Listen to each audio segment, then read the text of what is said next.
चला आज बनवूया चिकन पुलाव। त्यासाठी मी घेतले आहे लसूण, आले, मिरची आणि कोथिंबीर आणि त्याची पेस्ट करून घेतली। मी इथे अर्धा किलो चिकनमध्ये धने पावडर, जिरे पावडर, गरम मसाला आणि हळद घालून घेतली।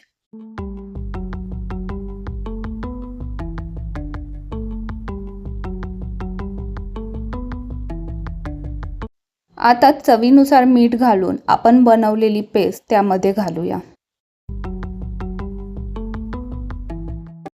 आता अर्धी वाटी दही घालून सर्व मिसळून घेऊया।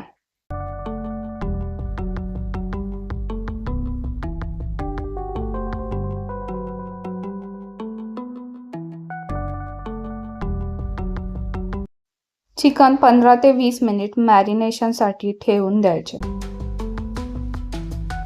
ते मी पुलावसाठी 2 फुलपात्र बासमती राईस घेतला आहे। तो स्वच्छ धुवून घ्यावा। आता कुकरमध्ये तेल टाकून त्यामध्ये गरम मसाले घालूया।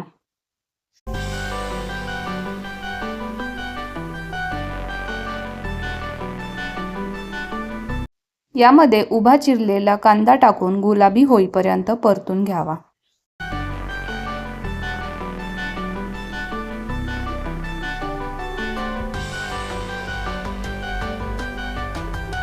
आता आपण त्यामध्ये मॅरिनेट केलेले चिकन घालूया आणि त्याला थोडं परतून घेऊया।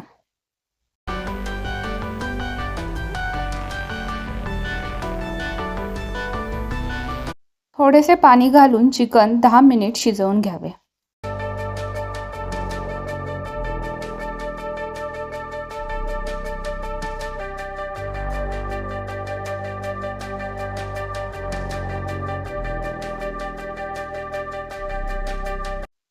आता आपण त्यामध्ये तांदूळ घालून घेऊया।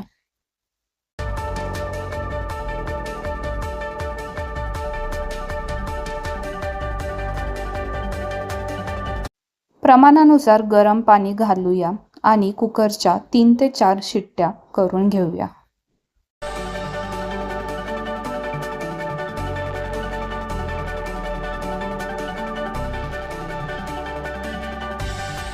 प्रकारे तयार झाला आहे आपला चिकन पुलाव।